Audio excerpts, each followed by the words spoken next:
Doctor K M Shah Jahan, അങ്ങ് നേരത്തെ എടുത്തു പറഞ്ഞ രണ്ട് പേരുകളുണ്ട്. ഒന്ന് മുഹമ്മദ് റിയാസ്, മറ്റൊന്ന് ഇളമരം കരീം. ഇളമരം കരീം എത്ര കണ്ട് വ്യത്യാസത്തിലാണ് എം കെ രാഘവനോട് ഇത്തവണ തോറ്റതെന്ന് പോലും നമ്മൾ കണ്ടതാണ്. ഈ ആരോപണത്തിനു പിന്നിൽ, ഈ വിവാദത്തിനു പിന്നിൽ, അല്ലെങ്കിൽ ഈ യാഥാർത്ഥ്യത്തിനു പിന്നിൽ വിഭാഗീയത ഒരു കാരണമാകുന്നുണ്ടോ? ഇത് ഞാൻ വളരെ ചുരുക്കി പറയാം. ഈ ഹസ്കർ പറയുന്നതിനകത്തൊക്കെ ഒരുപാട് ഈ ഓട്ടകൾ വീഴുന്നുണ്ട്. അപ്പോൾ മനു തോമസിനെ കുറിച്ചിട്ട് പറഞ്ഞു. മനു തോമസ് അതിഗുരുതരമായിട്ടുള്ള ആരോപണങ്ങൾ പി ജയരാജനും മകനുമെതിരെ ഉന്നയിച്ചിട്ട് ഇന്നീ നിമിഷം വരെ അതിനെ പ്രതിരോധിക്കാൻ CPM അവിടെ കഴിഞ്ഞിട്ടില്ല. അവിടെ നിൽക്കട്ടെ. കോഴിക്കോടത്തെ പ്രശ്നം എന്താ? കോഴിക്കോട് പതിറ്റാണ്ടുകളായി കോഴിക്കോട് പാർട്ടിയിലെ ഏറ്റവും പ്രധാനപ്പെട്ട ഒരു നേതാവാണ് എളമരം കരീം. ആ എളമരം കരീം എനിക്കൊന്ന് കേന്ദ്ര കമ്മിറ്റി അംഗമാണെന്നാണ് എനിക്ക് തോന്നുന്നത്. 25 ലക്ഷം തൊഴിലാളികളുള്ള CITUവിൻ്റെ സംസ്ഥാന സെക്രട്ടറിയാണ്. കോഴിക്കോട് ജില്ലയിലെ ഏറ്റവും പ്രധാനപ്പെട്ട നേതാവാണ്. വ്യവസായ മന്ത്രിയായിരുന്നു.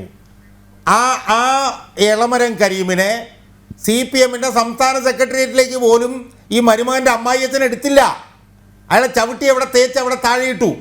എന്നിട്ട് നിങ്ങൾ പറയുന്നത് പോലെ പിന്നെ സ്കൂളിൽ മുതലാണെങ്കിൽ എന്താ, സ്കൂളിൽ മുതൽ SFIയുടെ മെമ്പർമാരായിട്ടുള്ള ഒരുപാട് ആളുകളുണ്ട്. പിന്നെ PN ഹസ്കറെ അവരിൽ ആരും ഈ പറഞ്ഞ പോലെ കോർപ്പറേഷൻ തെരഞ്ഞെടുപ്പിന് തോറ്റിട്ടും പിന്നെ കോഴിക്കോട് ലോക്സഭാ തെരഞ്ഞെടുപ്പിന് തോറ്റിട്ടും 8 തവണ CPMകാർ മാത്രം ജയിച്ച ബേപ്പൂർ മണ്ഡലത്തിൽ വന്ന് മത്സരിക്കുകയും അവിടുന്ന് ജയിച്ച ഉടനെ തന്നെ പൊതുമരാമത്ത് വകുപ്പും ടൂറിസം വകുപ്പും കൊടുക്കുകയും ഒരു സുപ്രഭാതത്തിൽ സെക്രട്ടേറിയറ്റിലേക്ക് വരികയൊന്നും അങ്ങനെയുള്ള ലക്ഷക്കണക്കിന് SFIക്കാരൊന്നും വന്നിട്ടില്ല.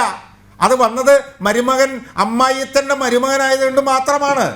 ആ മരുമകൻ കയറി വന്നപ്പോൾ എളമരം കരീം എന്ന് പറഞ്ഞാൽ ദീർഘകാലമായി അവിടുത്തെ ഏറ്റവും വലിയ നേതാവായിരുന്ന അയാൾ ചവിട്ടി അരക്കപ്പെട്ട അയാൾ ഒന്നും ആയിപ്പോയില്ല. അയാളെ തോൽപ്പിച്ചതിലും അയാളെ 1.5 ലക്ഷം വോട്ടിന് തോൽപ്പിച്ചതിലുമൊക്കെ മുഹമ്മദ് റിയാസിനുള്ള പങ്ക് വളരെ വളരെ വലുതാണ്. അതുകൊണ്ട് ഞാൻ സമയക്കുറവുള്ളതുകൊണ്ട് ഒരു കാര്യം ഞാൻ പറയുന്നു. ഈ തിരുത്തലെന്നൊക്കെ പറഞ്ഞ നാടകമുണ്ടല്ലോ, ഇതൊന്നും നടക്കാൻ പോണില്ല. ഇത് നടന്നു കഴിഞ്ഞാൽ സംസ്ഥാന സെക്രട്ടേറിയറ്റിലും സംസ്ഥാന കമ്മിറ്റിയിലുമൊക്കെ ആകെ 5-6 ആളുകൾ മാത്രമേ അവിടെ ഇവിടെ കാണുകയുള്ളൂ എന്ന് മാത്രമേ എനിക്ക് പറയാനുള്ളൂ. അതുകൊണ്ട് വലിയ വായിൽ തിരുത്തലെന്ന് പറയാം. അവസാനിക്കുന്നു. എന്ത് ആരോപണം വന്നാലും അതിലെത്രമാത്രം പ്രതിരോധത്തിലായാലും CPM കുറ്റപ്പെടുത്തുന്നത് പാർട്ടി ശത്രുക്കളെയും മാധ്യമങ്ങളെയുമാണ്. ഇത്തവണ പ്രമോദ് കോട്ടൂളിയുടെ കാര്യത്തിലും അങ്ങനെ തന്നെ സംഭവിച്ചു.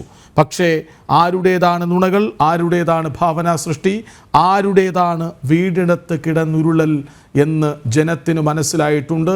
അക്കാര്യത്തിൽ തർക്കമില്ല.